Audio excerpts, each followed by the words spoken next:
persona não que vota, a persona não que 30 dias por mês que é fecha de entrega de lista de candidato de partido político, está 18 de setembro 2024, está registrado de registro civil e censo de Aruba.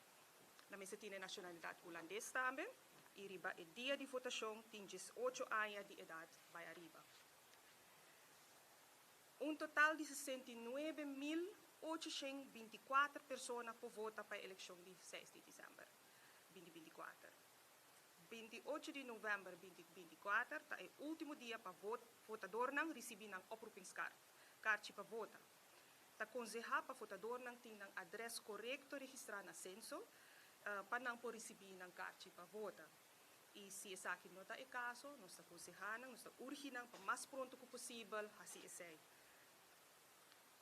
Entregamento de lista de candidato de partido político, entregamento de lista de partido político, está toma lugar de viernes a 18 de outubro 2024, for de 9 de manhã até 4 da tarde.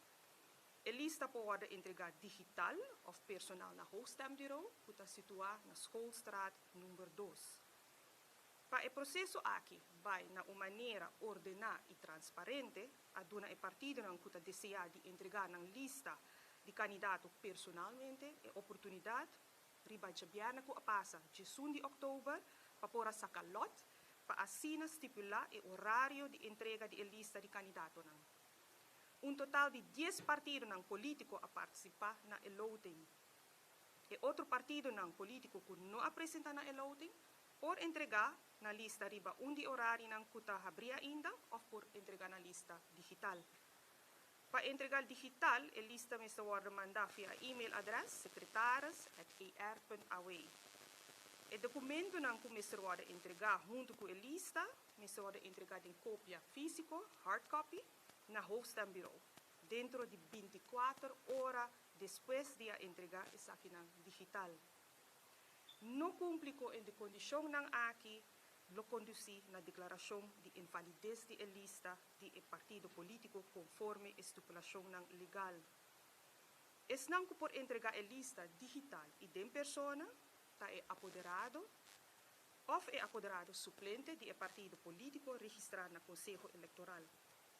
Se a lista está entregar personalmente, junto com o apoderado ou é apoderado suplente, porta presente candidato para a eleição de partido político ou líder de partido político.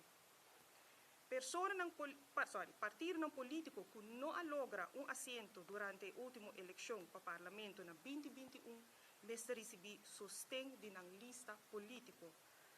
Para partido político, por participar na eleição, sua lista deve receber sustento, firma de mínimo 586 pessoas. Qual está 1% de voto válido durante a última eleição na 2021.